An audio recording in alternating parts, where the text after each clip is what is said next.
இந்த திட்டம் குறித்து அரசு மறுபரிசீலனை செய்ய வேண்டும். குறைவான விவசாய நிலங்கள் பாதிக்கப்படும் வகையிலும் மக்களின் வாழ்வாதாரம் பாதிக்காத வகையிலும் மாற்று இடத்தை தேர்வு செய்ய வேண்டும் என தெரிவித்திருந்தேன். சாதாரண பேருந்துகள் மட்டுமின்றி மாநகரம் நகர்பகுதிகளில் இயங்கும் எக்ஸ்பிரஸ், எல்எஸ்எஸ், டீலக்ஸ் அரசு பேருந்துகளிலும் மகளிர் கட்டணமில்லா பயணங்கள் மேற்கொள்ளலாம்.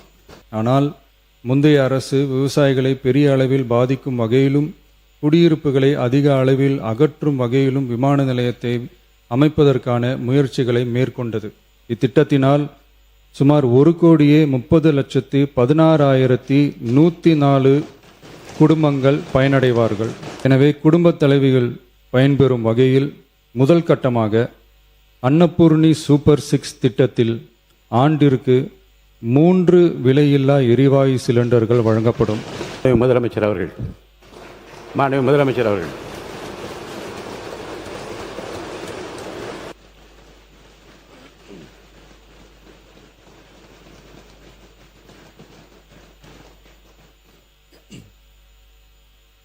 மாண்புமிகு பேரவைத் தலைவர் அவர்களே,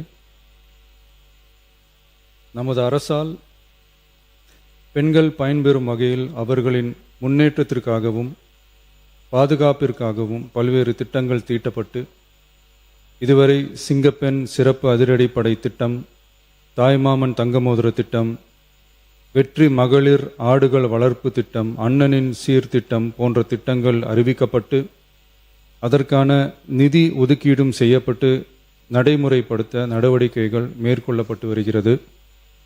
மேலும் நமது அரசு மக்களின் வாழ்வாதார முன்னேற்றத்தினை முதன்மை நோக்கமாக கொண்டு வெற்றி தொலைநோக்கு திட்ட ஆவணத்தினை, வெற்றி விஷன் டாக்குமெண்ட் வெளியிட்டுள்ளது. அந்த திட்ட ஆவணத்தின் அடிப்படையில் இலக்கு நிர்ணயம் செய்து பல்வேறு திட்டங்கள் அடுத்து வருகின்ற 1ஆம், 3ஆம் மற்றும் 5ஆம் ஆண்டிற்குள் நிறைவேற்றத்தக்க திட்டங்களாக வகைப்படுத்தப்பட்டுள்ளது. சிறப்பினமாக பெண்கள் பயன்பெறும் வகையில் பல்வேறு திட்டங்களுக்கு செயல் வடிவம் கொடுத்து இவ்வரசு நிறைவேற்றும். கடந்த 4 மாதங்களாக வளைகுடா பகுதியில் நிலவி வரும் போர் சூழல் காரணமாக எரிவாயு சிலிண்டர் கிடைப்பதில் தட்டுப்பாடு நிலவி வருகின்றது. இதனால் மாற்று எரிபொருளை பயன்படுத்தி வருவதாலும் எரிவாயு சிலிண்டர் விலை உயர்வினாலும் பொதுமக்கள் தங்களது வருவாயிலிருந்து கூடுதலான தொகையினை செலவிட்டு இன்னலுக்கு ஆளாகி வருகின்றனர். இதனை கருத்தில் கொண்டு நிதி நெருக்கடியான சூழலிலும் பொதுமக்களின் நிதி சுமையினை குறைக்கும் வகையிலும் பொதுமக்களின் நலனை பாதுகாக்கவும் மக்களுக்கு அளித்த வாக்குறுதியை நிறைவேற்றும் நோக்கிலும் எரிவாயு சிலிண்டருக்காக செலவழிக்கப்பட்டு வரும் தொகையினை அவர்களுக்கு வழங்க அரசு முடிவு செய்துள்ளது.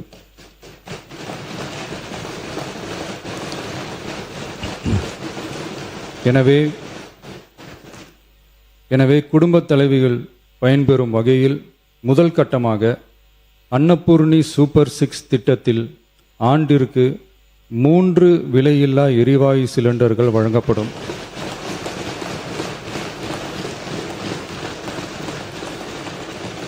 எரிவாயு சிலிண்டருக்கான விலை பயனாளிகளின் வங்கி கணக்கில் நேரடியாக வரவு வைக்கப்படும். இத்திட்ட பயனாளிகள் எரிவாயு சிலிண்டர் பதிவு செய்து சிலிண்டர் பெற்றவுடன் எண்ணெய் நிறுவனங்களிடமிருந்து பட்டியல் பெற்று சிலிண்டருக்கான விலை பயனாளிகளின் வங்கி கணக்கில் வரவு வைக்கப்படும். இத்திட்டத்தினால் சுமார் 1,30,16,104 குடும்பங்கள் பயனடைவார்கள். அதாவது ஆண்டு வருமானம் ரூபாய் 2.5 லட்சத்திற்கு மிகாமல் உள்ள பொருளாதாரத்தில் பின்தங்கியுள்ள குடும்பத்தினர், சிறு குறு விவசாய குடும்பத்தினர், மாற்றுத்திறனாளி குடும்பத்தினர் போன்ற சமூகத்தில் உள்ள நலிந்த குடும்பத்தினர் பயனடைவார்கள். இத்திட்டத்தினை செயல்படுத்துவதற்கான ஆயத்த பணிகள் துவங்கப்பட்டுள்ளது. இத்திட்டம் வரும் பொங்கல் பண்டிகை ஜனவரி மாதம் முதல் செயலாக்கத்திற்கு கொண்டு வரப்படும்.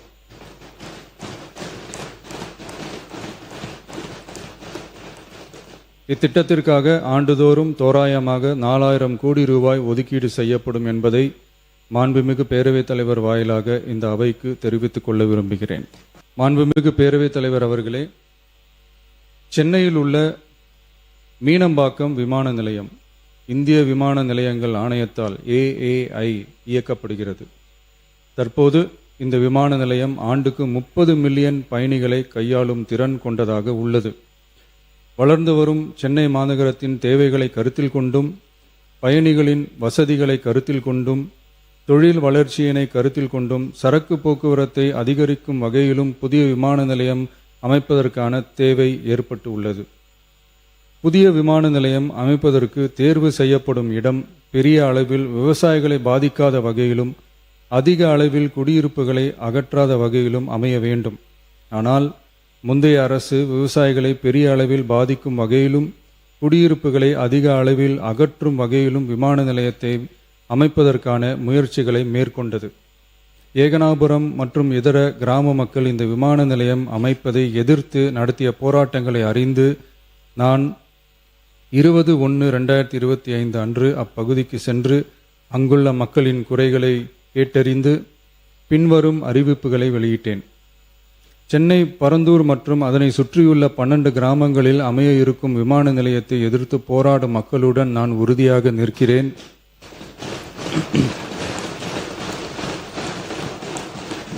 நீண்ட நாட்களுக்கு மேலாக இந்த திட்டத்திற்கு எதிராக போராடி வரும் விவசாயிகளுக்கு எனது ஆதரவை தெரிவித்துக் கொள்கிறேன். விவசாயிகளே நாட்டின் முதுகெலும்பு. இந்த விவசாய நிலங்களை பாதுகாக்க இந்த மக்கள் போராடி வருகிறார்கள்.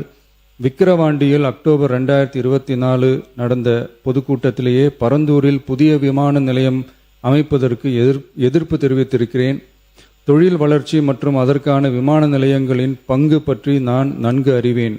அதற்கான என்னுடைய முழு ஆதரவும் உண்டு. ஆனால் பரந்தூரில் இந்த திட்டம் அமையக்கூடாது. இந்த திட்டம் குறித்து அரசு மறுபரிசீலனை செய்ய வேண்டும். குறைவான விவசாய நிலங்கள் பாதிக்கப்படும் வகையிலும், மக்களின் வாழ்வாதாரம் பாதிக்காத வகையிலும் மாற்று இடத்தை தேர்வு செய்ய வேண்டும் என தெரிவித்திருந்தேன். மக்கள் மத்தியிலே நான் அன்றே அறிவித்ததை நிறைவேற்றும் பொருட்டு புதிய விமான நிலையம் அமைப்பது குறித்து உயர் அதிகாரிகளிடமும் துறை வல்லுநர்களிடமும் விரிவாக ஆலோசனை நடத்தினேன். ஏற்கனவே நான் உறுதி அளித்தவாறு பரந்தூரில் புதிய விமானம் நிலையம் அமைக்க மேற்கொண்ட நடவடிக்கைகள் இந்த அரசால் கைவிடப்படும்.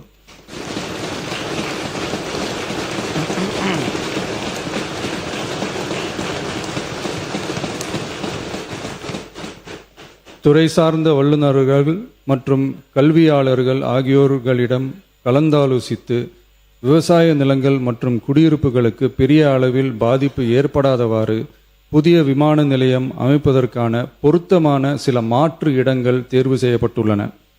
அவ்விடங்களில் தொழில்நுட்ப ரீதியான சாத்தியக்கூறுகளை சம்பந்தப்பட்ட துறைகள் மூலம் விரிவான ஆய்வு மேற்கொண்டு புதிய விமான நிலையத்திற்கான இடம் விரைவில் இறுதி செய்யப்படும்.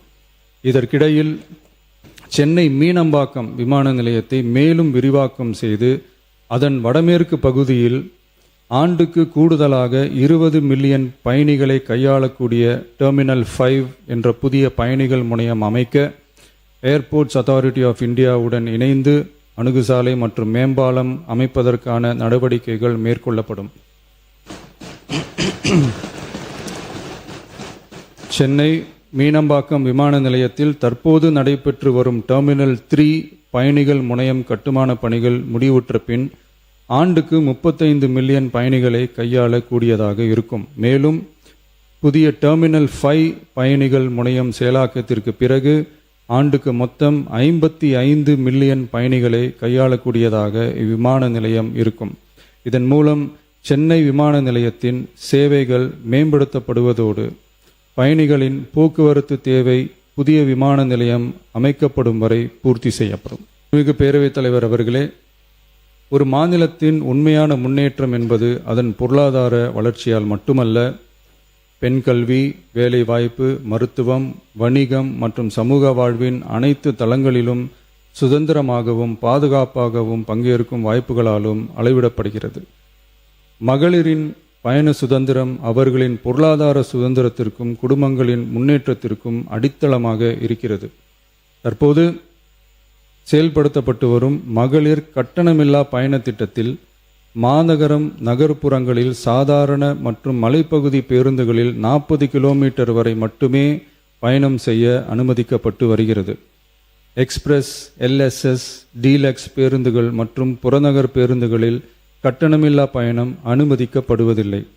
தமிழ்நாட்டின் எந்த பகுதியிலும் வசிக்கும் ஒரு மகளிரும் போக்குவரத்து கட்டணத்தால் தமது வாய்ப்புகளை இழக்கக்கூடாது என்ற சமூக நீதி சிந்தனையை இவ்வரசு முதன்மையாக கொண்டுள்ளது.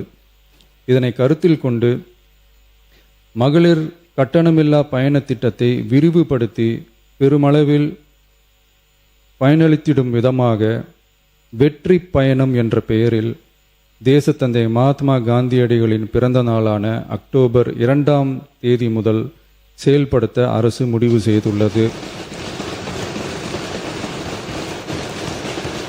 என்பதை இந்த மாமன்றத்தில் மகிழ்ச்சியுடன் அறிவிக்கிறேன். அதன்படி முதல் கட்டமாக மாநகரம், நகரங்களில் சாதாரண பேருந்துகள் மட்டுமின்றி மாநகரம், நகர்ப்பகுதிகளில் இயங்கும் எக்ஸ்பிரஸ், எல்எஸ்எஸ், டீலக்ஸ் அரசு பேருந்துகளிலும் மகளிர் கட்டணமில்லா பயணங்கள் மேற்கொள்ளலாம்.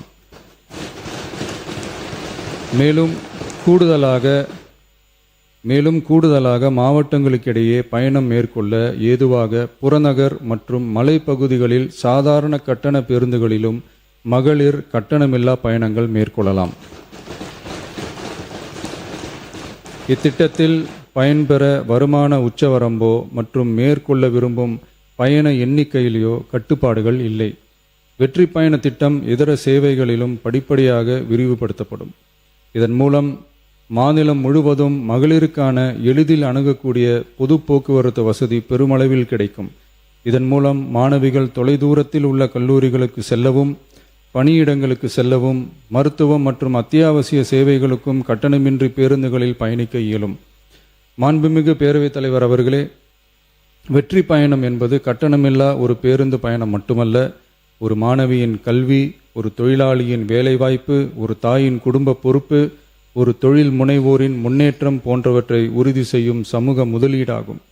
தமிழ்நாட்டின் எந்த பகுதியில் வாழ்ந்தாலும் மகளிரின் இயக்க சுதந்திரத்திற்கும் பொருளாதார முன்னேற்றத்திற்கும் அரசு உறுதுணையாக இருக்கும்.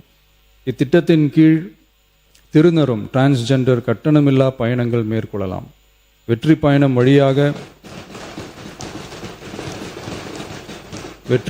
வழியாக மகளிரின் வாய்ப்புகள் விரிவடைந்து குடும்பங்கள் முன்னேறி சமூக நீதியும் சமத்துவமும் நிலை பெற்று வளமான வெற்றி தமிழ்நாட்டை உருவாக்கும் நமது பயணம் மேலும் வலுப்பெறும் என்பதை தெரிவித்துக் கொள்கிறேன். இத்திட்டத்தை செயல்படுத்துவதன் மூலம் ஆண்டுதோறும் தோராயமாக 6000 கோடி ரூபாய் செலவினம் ஏற்படும். நன்றி, வணக்கம்.